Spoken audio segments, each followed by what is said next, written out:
Hello विद्यार्थी मित्रों, ધોરણ 12 ફિઝિક્સ વિષયમાં આપણે ચેપ્ટર નંબર 9 કિરણ પ્રકાશશાસ્ત્ર અને પ્રકાશીય ઉપકરણોમાં સ્વાધ્યાયના દાખલા કન્ટિન્યુ કરીએ। સ્વાધ્યાયનો 9.27 નંબરનો પ્રશ્ન આપણે આગળ વધારીએ। 9.27 નંબરના પ્રશ્નનો ઉલ્લેખ કંઈક આ પ્રમાણે અહીંયા કરેલો છે। 1.25 સેન્ટીમીટર કેન્દ્ર લંબાઈના ઓબ્જેક્ટિવ અને 5 સેન્ટીમીટર કેન્દ્ર લંબાઈના આઈપીસ વડે 30x એટલે કે 30 ગણી કોણીય મોટવણી મેળવવી હોય તો સંયુક્ત માઇક્રોસ્કોપની ગોઠવણી કઈ રીતે કરવી જોઈએ? એટલે કે મોટવણી 30 જેટલી મેળવવી છે, મોટવણીનું મૂલ્ય 30 મેળવવું છે, તો ઓબ્જેક્ટિવ અને આઈપીસ ની ગોઠવણી કઈ રીતે કરવી જોઈએ? મિત્રો, તમને ખબર છે સંયુક્ત માઇક્રોસ્કોપમાં કેટલા લેન્સ આવે? 2 લેન્સ આવે।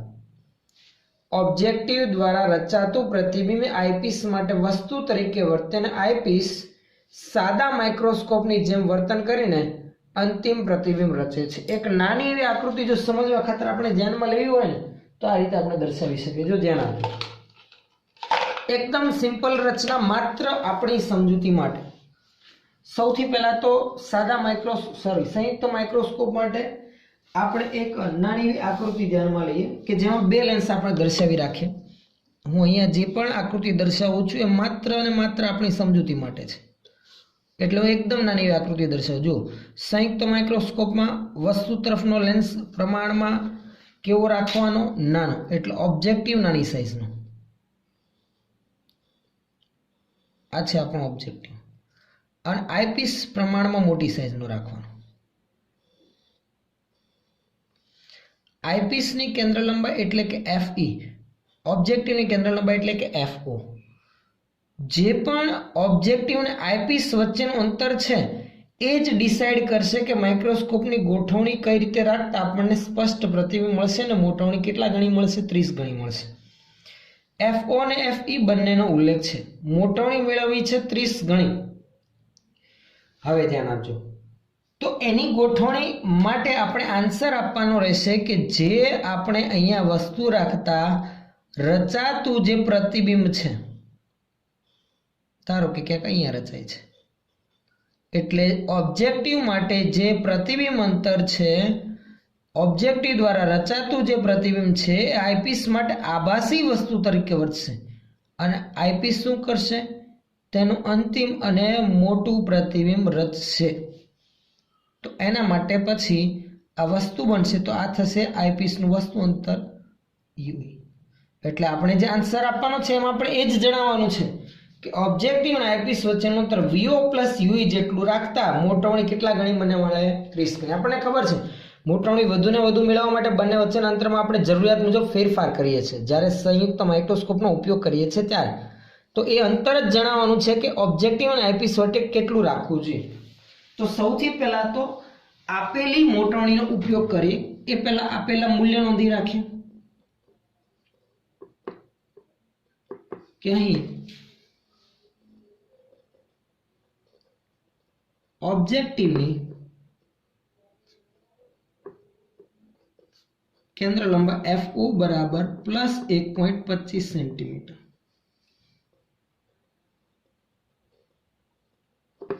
આઈપીસની કેન્દ્ર લંબાઈ FE બરાબર કેટલી છે? તો કે એ છે 5 +5 સેન્ટીમીટર। બીજું મોટવણી આપણને આપેલી છે તથા તેની મોટવણી M બરાબર 30 આપણને અહીંયા આપેલ છે। હવે ટોટલ મોટવણી પરથી ઓબ્જેક્ટિવ અને આઈપીસની મોટવણી આપણે મેળવી શકીએ। જો આઈપીસનું કામ સાદા માઇક્રોસ્કોપ જેવું, સાદા માઇક્રોસ્કોપની મોટવણીનું સમીકરણ તો કે 1 + D/FE અને બીજું D/FE। જો અનંતર પ્રતિબિંબ રચાય તો D/FE, પણ ધારો કે પ્રતિબિંબ D જેટલા એટલે કે ન્યૂનતમ અંતર જેટલા અંતરે રચાય છે તેમ આપણે ધ્યાનમાં લઈએ। તો લખી રાખીએ। સૌથી પહેલા તો આપણે આઈપીસની મોટવણી માટે ગણતરી આગળ વધારીએ। આઈપીસની મોટવણી M બરાબર 1 + D/FE। જો D ખબર છે, FE ખબર છે, તો આઈપીસની મોટવણી ME મળી જાય, માટે ME બરાબર 1 પ્લસ ડીનું મૂલ્ય 25 અને FE છે 5, 25ના છેદમાં 5 એટલે 5, 5 પ્લસ 1 6 એટલે કે આઈપીસની મોટવણી ME 6. આથી સંયુક્ત માઇક્રોસ્કોપની મોટવણી M બરાબર MO ઇન્ટુ ME. આથી આપણે ઓબ્જેક્ટિવની મોટવણી લખ્યું તો MO બરાબર M ના છેદમાં ME. માટે MO બરાબર M છે આપણું 30 ના છેદમાં ME છે 6. તો કેટલી થશે ઓબ્જેક્ટિવની મોટવણી? 5. હવે ઓબ્જેક્ટિવની મોટવણી પરથી છે ને આપણે એના પ્રતિબિંબ અંતર અને વસ્તુ અંતર વચ્ચેનો સંબંધ મેળવી શકીએ. જુઓ અહીં લખી શકાય આપણે MO બરાબર લેન્સના કિસ્સામાં મોટવણી પ્રતિબિંબ અંતરના છેદમાં વસ્તુ અંતર, પરંતુ વસ્તુ અંતર તો ઋણ આવશે કારણ કે આગળની તરફ રચાયેલો હોવાથી. આથી આમ લખી શકાય VO ના છેદમાં માઇનસ U. માટે આવું થઈ ગયું કે VO બરાબર minus MO into UO. MO છે 5 એટલે આવું મૂલ્ય થયું. માટે VO બરાબર માઇનસ 5 UO. આનો ઉપયોગ કરીએ અને આપણે પ્રતિબિંબ અંતર VO મેળવી લઈએ. થશે? ખ્યાલ આવે છે દરેકને? તો જુઓ ધ્યાન આપજો. હવે આગળ વસ્તુ અંતર UO મેળવીએ જેના પરથી આપણને VO પણ મળી જાય. ચલો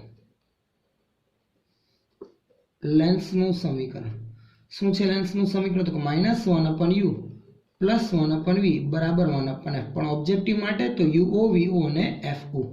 આપણે અહીંયા મેળવવું છે UO, તો VO ની જગ્યા પર કિંમત મૂકીએ. FO નું મૂલ્ય તો કે ઓબ્જેક્ટિવની કેન્દ્ર લંબાઈ જે છે 1.25 એ લખી રાખીશું ગણતરી કરી. તો -1/u પ્લસ 1/VO માટે પણ -5u બરાબર 1/1.25.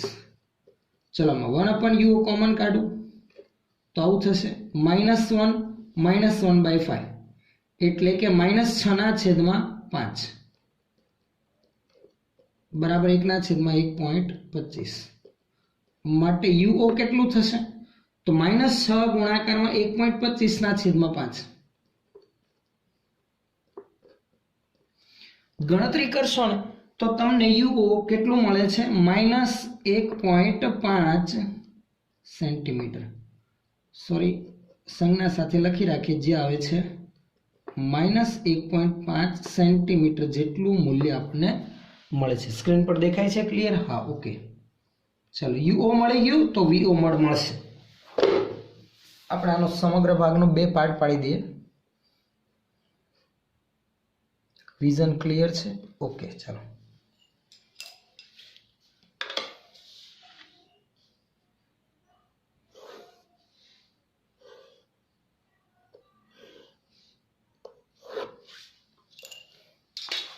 તો હવે UO પરથી આપણે VO મેળવીએ. આથી VO બરાબર -5 ગુણાકારમાં -1.5. -5 ગુણાકારમાં 1.5 એટલે કે થશે આપણું 7.5 સેન્ટીમીટર. જો VO આવી ગયું. હવે આઈપીસ માટે વસ્તુ અંતર મેળવીએ. લખી રાખીએ અહીં ઓબ્જેક્ટિવ દ્વારા રચાતું પ્રતિબિંબ આઈપીસ માટે વસ્તુ તરીકે વર્તે છે. આથી આઈપીસ લેન્સનું સમીકરણ -1/UE પ્લસ 1/VE બરાબર 1/FE. જો આઈપીસની કેન્દ્ર લંબાઈ, આ એનું પ્રતિબિંબ અંતર અને આને એનું વસ્તુ અંતર. VE કેટલું? તો કે અંતિમ પ્રતિબિંબ નજીકતમ અંતર D જેટલા અંતરે રચીએ છીએ તો VE બરાબર D જેટલું એટલે કે 25 સેન્ટીમીટર.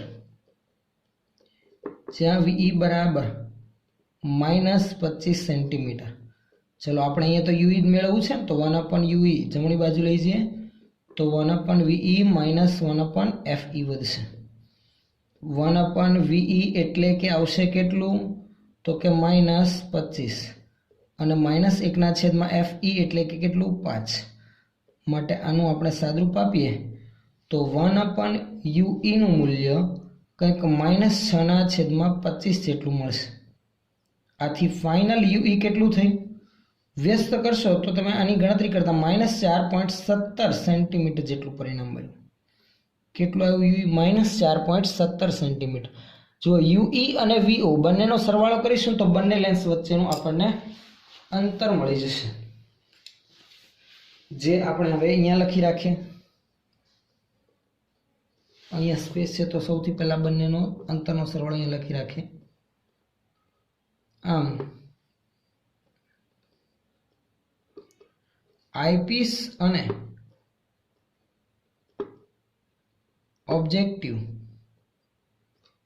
વચ્ચેનું અંતર બરાબર UE પ્લસ VO એટલે 4.17 પ્લસ 7.5.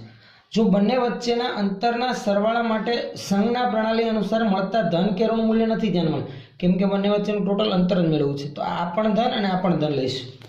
તો 4.17 પ્લસ 7.5 મૂલ્ય આપણને મળે છે 11.67 સેન્ટીમીટર. આથી ફાઇનલ પ્રતિબિંબ આમ ફાઇનલ આન્સર આપણે આમ લખવો જોઈએ કે આમ 30x મોટવણી મેળવવા બંને લેન્સ વચ્ચેનું અંતર 11.67 સેન્ટીમીટર રાખવું જોઈએ. ચલો આગળનો પ્રશ્ન જુઓ શું છે. સ્વાધ્યાયનો 9.28 નંબરનો પ્રશ્ન. એક નાના ટેલિસ્કોપમાં 140 સેન્ટીમીટર કેન્દ્ર લંબાઈનો ઓબ્જેક્ટિવ એટલે ઓબ્જેક્ટિવની કેન્દ્ર લંબાઈ FO બરાબર 140 સેન્ટીમીટર અને 5 સેન્ટીમીટર કેન્દ્ર લંબાઈનો આઈપીસ છે તો FE બરાબર 5 સેન્ટીમીટર. ટેલિસ્કોપની વાત થાય છે. આ ટેલિસ્કોપની મોટવ શક્તિ A અને B બે ભાગમાં મેળવવાની છે. પહેલું, જ્યારે ટેલિસ્કોપની સામાન્ય ગોઠવણી કરેલી હોય. સામાન્ય ગોઠવણી એટલે કે ટેલિસ્કોપના કિસ્સામાં નોર્મલ પોઝિશનમાં રચાતું અંતિમ પ્રતિબિંબ અનંત અંતરે રચાતું હોય છે, જે આપણે થિયરી ધ્યાનમાં લીધી ત્યારે આપણને ખ્યાલ છે. તો એ કિસ્સામાં મોટવણી. અને બીજું, જ્યારે અંતિમ પ્રતિબિંબ નજીકતમ અંતરે મળતું હોય ત્યારે. તો જ્યારે પ્રતિબિંબ અનંત અંતરે મળતું હોય તેવા કિસ્સામાં તો આપણે થિયરીના ભાગમાં જ મોટવણી ધ્યાનમાં લઈ લીધેલી છે. તો એ અનુસાર સીધી આપણે માહિતી આગળ વધારી કે અહીં સામાન્ય સ્થિતિમાં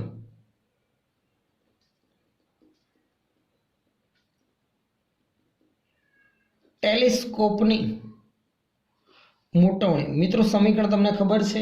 ટેલિસ્કોપની મોટવણી સામાન્ય સ્થિતિમાં એટલે કે પ્રતિબિંબ અનંત અંતરે રચાતું હોય ત્યારે FO/FE. FO છે 140 અને FE છે 5. 140/5 કરીશું તો મોટવણી આપણને કેટલી મળે છે 28. હવે બીજું, જ્યારે અંતિમ પ્રતિબિંબ નજીકતમ અંતરે મળતું હોય, જો આ કિસ્સાનો ઉલ્લેખ આપણે ટેક્સ્ટ બુકમાં કરેલો હતો નહીં, અને આ સ્થિતિમાં મોટવણીનું સમીકરણ યાદ રાખવું કે જેમાં પ્રતિબિંબ નજીકતમ અંતરે મળતું હોય તો લખી રાખીએ જ્યારે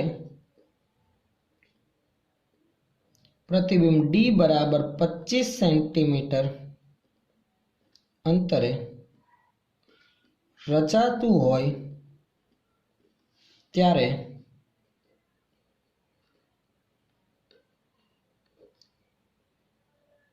ટેલિસ્કોપની મોટવણી M બરાબર સમીકરણ યાદ રાખવું FO/FE ઇન્ટુ 1 પ્લસ FO/D વડે દર્શાવવામાં આવે છે.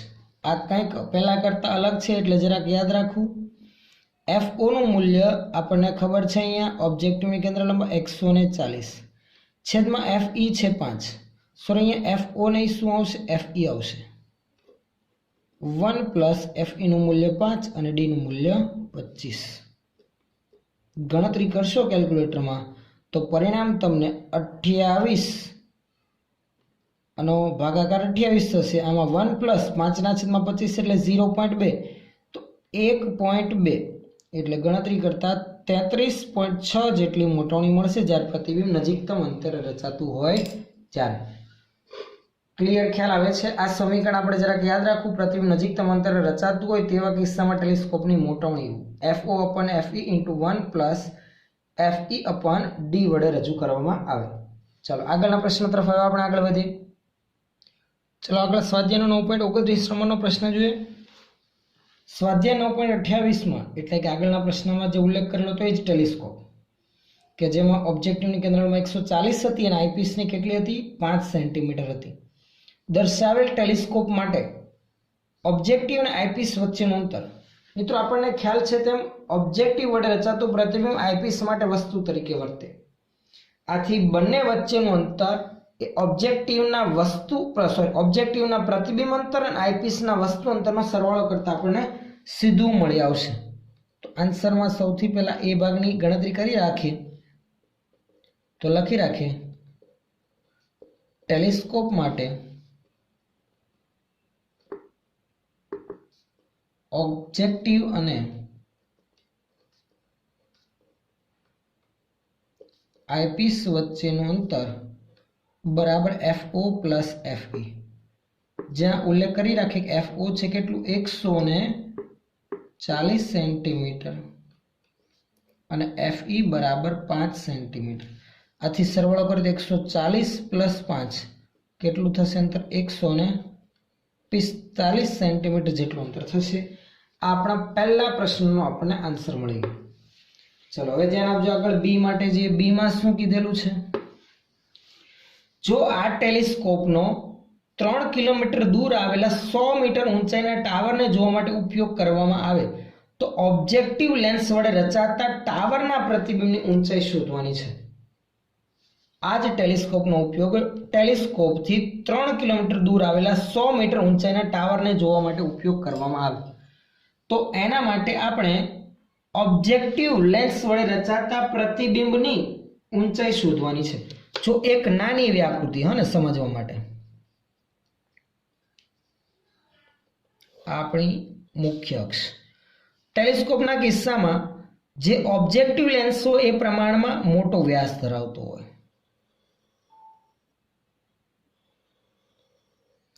અને આઈપીસ જે લેન્સ હોય એ પ્રમાણમાં ઓછો વ્યાસ અને કેન્દ્ર લંબાઈ ધરાવતો હોય.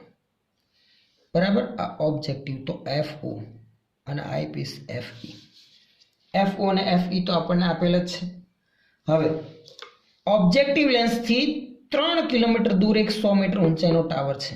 આની ઊંચાઈ જેને HO વડે દર્શાવો એ છે 100 મીટર અને આ જે અંતર છે જેને વસ્તુ અંતર UO વડે દર્શાવે તો આ છે 3 કિલોમીટર જેટલું.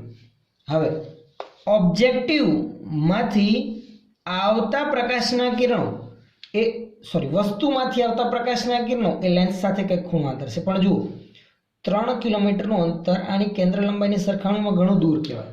એટલે મેં ભલે અહીંયા તમને વસ્તુ દર્શાવેલી રહી પણ આપણે સમજવા ખાતર ધ્યાનમાં લઈએ તો આ જે ઓબ્જેક્ટિવમાંથી પ્રકાશના કિરણો આવશે એ લેન્સ સાથે જે ખૂણો અંતર છે એટલો જ ખૂણો તેના દ્વારા રચાતા પ્રતિબિંબે આંતરેલો હશે. અને ધારો કે પ્રતિબિંબ રચાય છે કે અહીંયા સમજો આ આપણે વસ્તુ દર્શાવી પણ હકીકતમાં વસ્તુ ઘણી દૂર છે. એ આપણે આન્સર મેળવવા માટે અહીંયા વસ્તુ દર્શાવેલ છે. હવે રચાતું જે પ્રતિબિંબ હશે ને તે ઓબ્જેક્ટિવના મુખ્ય કેન્દ્ર પર જ રચાયું છે કારણ કે આ ઘણો દૂર અંતરે છે. 3 કિલોમીટર અંતર એ ટેલિસ્કોપના કિસ્સામાં અનંત અંતર જ કહેવાય કારણ કે એની કેન્દ્ર લંબાઈ આપણને સેન્ટીમીટરમાં આપેલ છે. તો આ રચાતું પ્રતિબિંબ એ ઓબ્જેક્ટિવની કેન્દ્ર લંબાઈ જેટલા અંતરે રચાયેલ છે એટલે આ FO. રચાતા પ્રતિબિંબની ઊંચાઈને આપણે HI વડે દર્શાવે. આકૃતિમાં સંજ્ઞામાં ખ્યાલ આવે છે દરેકને. જુઓ HO અહીંયા આંતરેલો ખૂણો થીટા, આ છે મૂલ્ય ધારો કે UO, આ પણ ખૂણો થીટા જ આંતર છે કારણ કે બંને સમાન જ હશે. આ FO સમજણ પડે છે? તો સૌથી પહેલા તો આપણે શું કરીએ? ઓબ્જેક્ટિવ દ્વારા રચાતા પ્રતિબિંબની ઊંચાઈ HI માટે આ થીટાનો ઉપયોગ કરીએ કારણ કે એની સિવાયના બધા મૂલ્ય આપણી પાસે છે. જુઓ અહીં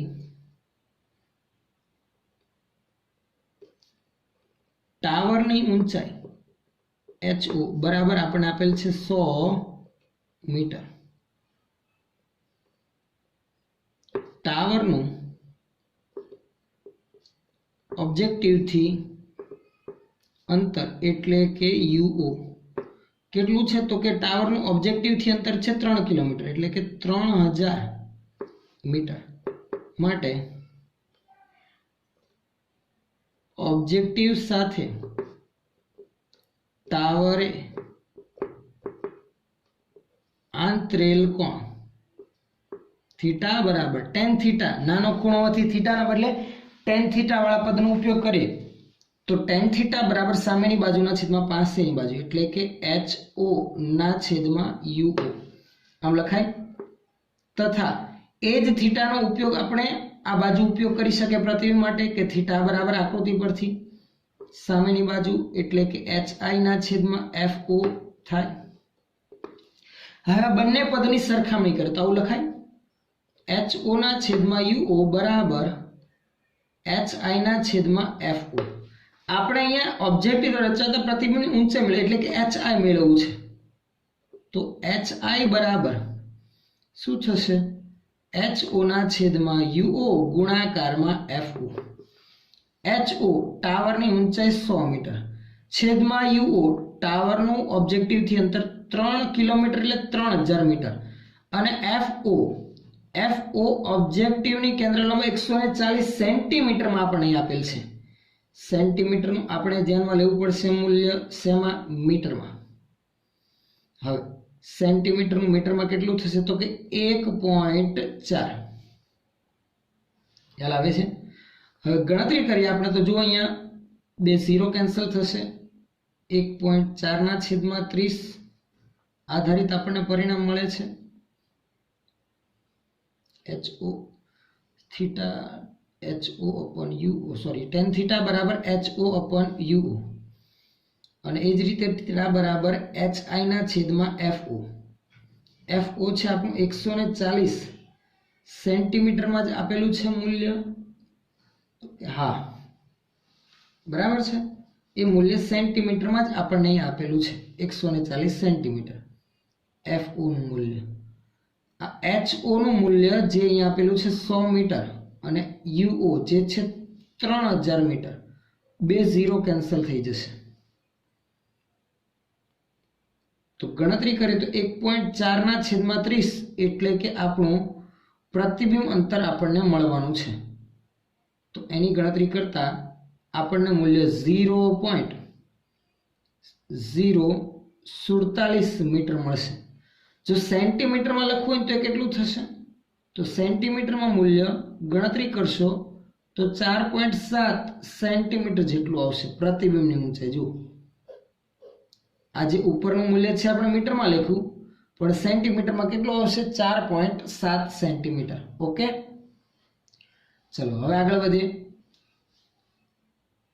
ત્યારબાદ આના પછીનો પ્રશ્ન છે જો ટાવરનું અંતિમ પ્રતિબિંબ 25 સેન્ટીમીટર અંતરે મેળવવામાં આવે એટલે કે આ જે ઓબ્જેક્ટિવ દ્વારા રચાતું પ્રતિબિંબ છે આઈપીસ માટે વસ્તુ તરીકે વર્તે તો એ જે અંતિમ પ્રતિબિંબ છે એ મેળવવું છે 25 સેન્ટીમીટર અંતરે આ ડી જેટલા અંતરે મેળવવું છે તો પ્રતિબિંબની ઊંચાઈ કઈ તો એના માટે આ જે ફાઇનલ પ્રતિબિંબ રચાય એ પ્રતિબિંબની ઊંચાઈ મેળવવી છે અંતિમ પ્રતિબિંબની ઊંચાઈ માટે આપણે ગણતરી આગળ વધારીએ સી ભાગ માટે તો એના માટેની ગણતરી માટે સૌથી પહેલા તો આઈપીસની આપણને કેન્દ્ર લંબાઈ ખ્યાલ છે જે છે કેટલી તો કે આઈપીસની કેન્દ્ર લંબાઈ છે 5 સેન્ટીમીટર આઈપીસનું કામ મિત્રો સાદા માઇક્રોસ્કોપ જેવું હોય અને સાદા માઇક્રોસ્કોપ માટે મોટવણીનું સમીકરણ આવું હતું આઈપીસની મોટવણી ME બરાબર સમીકરણ આપણને ખ્યાલ છે શું 1 + D/FE કારણ કે રચાતો પ્રતિબિંબ નજીકતમ અંતરે રચાય છે હવે FE ખબર છે D ખબર છે તો ME મળી જશે માટે ME બરાબર 1 + D નું મૂલ્ય 25 અને FE કેટલું છે 5 એટલે કે ME થશે કેટલું 6 જેટલી મોટવણી મળી હવે આઈપીસની મોટવણી પરથી શું થશે પ્રતિબિંબ ઊંચાઈ મળશે કેમ કે આઈપીસ માટે વસ્તુ જેની ઊંચાઈ ખબર છે 4.7 અહીં ME બરાબર શું થશે તો કે પ્રતિબિંબની ઊંચાઈ જેને આપણે દર્શાવીએ એચ આઈ ડેશ ના છેદમાં વસ્તુની ઊંચાઈ, એના માટે તો વસ્તુની ઊંચાઈ એચ આઈ છે. આથી એચ આઈ ડેશ બરાબર એમ ઈ ઇન્ટુ એચ આઈ. એમ ઈ એટલે કે 6 અને એચ આઈ છે 4.7. તો એચ આઈ ડેશ એટલે કે ફાઇનલ પ્રતિબિંબની ઊંચાઈ ગુણાકાર કરશો તમે તો કંઈક 28.2 સેન્ટીમીટર આપણને મળે છે. આ એચ આઈ ડેશ એટલે કે બીજું કંઈ જ નહીં, મળતા ફાઇનલ પ્રતિબિંબની ઊંચાઈ છે. ઓકે, ચલો નેક્સ્ટ પ્રશ્ન તરફ આપણે આગળ વધીએ. 9.30 નંબરનો પ્રશ્ન શું છે જો જરાક. એક કેસેગ્રેન ટેલિસ્કોપમાં આકૃતિમાં દર્શાવ્યા મુજબ 2 અરીસાઓ વાપરવામાં આવે છે. આકૃતિ હું અહીંયા જરાક દર્શાવી રાખું એટલે તમને વધુ ખ્યાલ આવે. આ ટેલિસ્કોપમાં અરીસાઓ એકબીજાથી 20 સેન્ટીમીટર અંતરે રાખેલ છે. તો કે 2 અરીસા વચ્ચેનું અંતર પણ અહીંયા આપણને આપી દીધેલું છે. કેટલું છે? 20 સેન્ટીમીટર. આગળ મોટા અરીસાની વક્રતા ત્રિજ્યા 220 મિલીમીટર અને નાના અરીસાની વક્રતા ત્રિજ્યા આપણને આપી દીધેલી છે, જે છે કેટલી? 140 મિલીમીટર. તો અનંત અંતરે રહેલી વસ્તુનું અંતિમ પ્રતિબિંબ ક્યાં મળશે તે આપણને પૂછેલું છે. હવે ધ્યાન આપજો. કેસેગ્રેનના પરાવર્તક ટેલિસ્કોપની રચના કંઈક આવી હતી. આકૃતિ આપણી સમજવા માટે આપણે દર્શાવી રાખીએ. કેસેગ્રેનનું પરાવર્તક ટેલિસ્કોપ. મિત્રો પ્રશ્નમાં તમને કંઈક ઉલ્લેખ કરેલો છે ટેક્સ્ટબુકની આકૃતિનો નંબર આપેલો છે. આપણે એના બદલે અહીંયા આકૃતિ જ સાથે ધ્યાનમાં લઈએ છીએ ગણતરી માટે, સમજવા માટે. કેસેગ્રેનના પરાવર્તક ટેલિસ્કોપમાં મિત્રો કેટલા અરીસા હતા? તો કે એને લેન્સના બદલે અરીસાનો ઉપયોગ કરેલો હતો. અરીસા હતા 2. એક અરીસો હતો અંતર્ગોળ, જેને મુખ્ય અરીસો કહેતા હતા, અને બીજો અરીસો હતો બહિર્ગોળ, જેને ગૌણ અરીસો આપણે કહેતા હતા. તો મુખ્ય મેઇન અરીસો જે હતો અંતર્ગોળ, જેના દ્વારા રચાતું પ્રતિબિંબ ને બહારના ભાગમાં કેન્દ્રિત કરવા માટે માર્ગમાં આપણે રાખતા હતા હજુ એક બહિર્ગોળ અરીસો. તો આ છે બહિર્ગોળ અરીસો. ચલો, ચાંદીનો ઢોળ આ તરફ ચડાવેલ છે એટલે આ બહિર્ગોળ અરીસો, અને આ છે અંતર્ગોળ અરીસો. આ મુખ્ય અરીસો છે, મોટો અરીસો, અને આ ગૌણ અરીસો છે. કેસેગ્રેનનું ટેલિસ્કોપ અનંત અંતરે આવતા પ્રકાશના કિરણોને આપણને કેન્દ્રિત કરીને આપશે, કે જે ટેલિસ્કોપના અંદરના ભાગમાં કેન્દ્રિત થતા હતા, કે જેને બહારના ભાગમાં કેન્દ્રિત કરવા માટે જ આપણે એક વધારાના અરીસાનો ઉપયોગ કરેલો હતો, કે જે અરીસો બહિર્ગોળ અરીસો આપણે અહીંયા આકૃતિમાં દર્શાવેલ છે. જો આ પ્રકાશના આવતા કિરણો આ અંતર્ગોળ અરીસા દ્વારા પરાવર્તન પામીને બહિર્ગોળ અરીસાની સપાટી ઉપર આપાત થાય છે. જોવા જઈએ તો આ બંને કિરણો ક્યાંક ભેગા થશે એકબીજાને. ધારો કે ક્યાંક અહીંયા ભેગા થાય છે. સમજો, આપણે સમજવા માટે આકૃતિ દર્શાવી. એટલે જો આ અરીસો ના હોત ને તો અનંત અંતરે રહેલી વસ્તુનું પ્રતિબિંબ અહીંયા મળે, પણ અહીંયા આપણે એને જોઈ ના શકીએ વ્યવસ્થિત રીતે. આથી માર્ગમાં એક બીજો બહિર્ગોળ ગૌણ અરીસો રાખેલ છે, કે જે આ પ્રકાશના કિરણોને પરાવર્તિત કરીને મુખ્ય અરીસાના સેન્ટરમાં રાખેલા એક છિદ્રમાં કેન્દ્રિત કરશે. અહીંયા રાખેલા એક છિદ્રમાં એ પ્રકાશના કિરણો કેન્દ્રિત થશે. અહીંયા એક નળી જેવી રચના, અને આ નળી જેવી રચનામાંથી તમે જોઈ શકો છો આ પ્રકાશના કિરણો ક્યાંક અહીંયા કેન્દ્રિત થતા જાણવા મળશે. આ બંને વચ્ચેનું અંતર એટલે કે આપણે અહીંયાને સ્મોલ ડી વડે દર્શાવીએ, જે આપણે આપી દીધેલું છે. કેટલું છે? 20 સેન્ટીમીટર. હવે બંનેની કેન્દ્ર લંબાઈ પણ આપેલી છે, વક્રતા ત્રિજ્યા એ પણ લખી રાખીએ. વક્રતા ત્રિજ્યા પરથી આપણને બંનેની કેન્દ્ર લંબાઈનો ખ્યાલ આવશે, કારણ કે એના કરતાં અડધું અંતર હોય. તો સૌથી પહેલા આપણે માહિતી નોંધી રાખીએ. બંને અરીસા વચ્ચેનું અંતર સ્મોલ ડી બરાબર કેટલું? 20 સેન્ટીમીટર છે. 20 સેન્ટીમીટર. હા, કેટલા અંતરે છે બંને? 20. અહીંયા 20 સેન્ટીમીટરના બદલે મિત્રો એક નાની મિસ્ટેક છે, મિલીમીટરમાં છે અંતર, મિલીમીટર છે. હવે પ્રથમ અરીસાની વક્રતા ત્રિજ્યા, જેને આપણે શેના વડે દર્શાવીએ? R1 વડે, જે છે કેટલી? 220 મિલીમીટર. આથી તેની કેન્દ્ર લંબાઈ કેટલી થશે? F1 બરાબર એનું અડધું મૂલ્ય 110 મિલીમીટર બરાબર. તેમજ બીજા અરીસાની વક્રતા ત્રિજ્યા, બીજો અરીસો આવશે બહિર્ગોળ, જેની વક્રતા ત્રિજ્યા એટલે કે R2 જે છે કેટલી? 140 મિલીમીટર. આથી તેની પણ કેન્દ્ર લંબાઈ લખી હોય તો કેટલી થશે? તો કે F2 બરાબર આનું અડધું મૂલ્ય એટલે કે 70 મિલીમીટર. હવે જરાક ધ્યાન આપજો, જે મુખ્ય અરીસા પર પ્રકાશના કિરણો આપાત થાય છે એ ક્યાંથી આવે છે? અનંત અંતરેથી. અનંત અંતરેથી આવતા પ્રકાશના કિરણો આ અંતર્ગોળ એવા મુખ્ય અરીસા દ્વારા પરાવર્તન પામીને તેના મુખ્ય કેન્દ્ર પર કેન્દ્રિત થશે. એટલે કે આ અંતર્ગોળ અરીસા દ્વારા રચાતું પ્રતિબિંબ એ તેની કેન્દ્ર લંબાઈ જેટલા અંતરે છે. એ જ પ્રતિબિંબ આ બહિર્ગોળ અરીસા માટે તો આભાસી વસ્તુ તરીકે વર્તશે ને. તો બહિર્ગોળ અરીસાથી એનું વસ્તુ અંતર કેટલું એ ગણવું હોય તો કે બંને વચ્ચેનું અંતર 20 મિલીમીટર. રચાતું પ્રતિબિંબ તો અંતર્ગોળ અરીસાના કેન્દ્ર લંબાઈ જેટલા અંતરે એટલે કે 110. 110 માંથી 20 બાદ કરીશ એટલું આ બહિર્ગોળ અરીસા માટે વસ્તુ અંતર થશે. તો ખાસ નોંધી રાખે, અંતર્ગોળ અરીસા દ્વારા રચાતું પ્રતિબિંબ બીજા અરીસા માટે વસ્તુ તરીકે વર્તશે. માટે બીજા અરીસા માટે વસ્તુ અંતર કેટલું થશે? તો કે 110 માઇનસ 20 90 મિલીમીટર એના ડાબી તરફ, એટલે કે જે તરફથી પ્રકાશના કિરણો આવે છે એ તરફ, એટલે આવશે ઋણ. આ વસ્તુ અંતરને આપણે દર્શાવી રાખીએ અહીંયા u. માટે અરીસાનું સૂત્ર આ બીજા અરીસા માટે આપણે લાગુ પડે તો અરીસાનું સૂત્ર 1/u પ્લસ 1/v બરાબર 1/f. પ્રતિબિંબ અંતર મેળવવું છે તો 1/v બરાબર 1/f minus 1/u. u minus f ના છેદમાં u ઇન્ટુ f. માટે v બરાબર uf upon u minus f. ચલો u એ છે 90 પણ લેવાનું છે માઇનસ, તો માઇનસ 90. બીજું બહિર્ગોળ અરીસોથી એની કેન્દ્ર લંબાઈ તો ધન જ આવશે, તો એ છે 70 છેદમાં 90 માઇનસ 70. તો આ ગણતરી કરતા ફાઇનલ પરિણામ કે 315 મિલીમીટર જેટલું મળી આવે છે. આમ અંતિમ પ્રતિબિંબ ક્યાં રચાશે?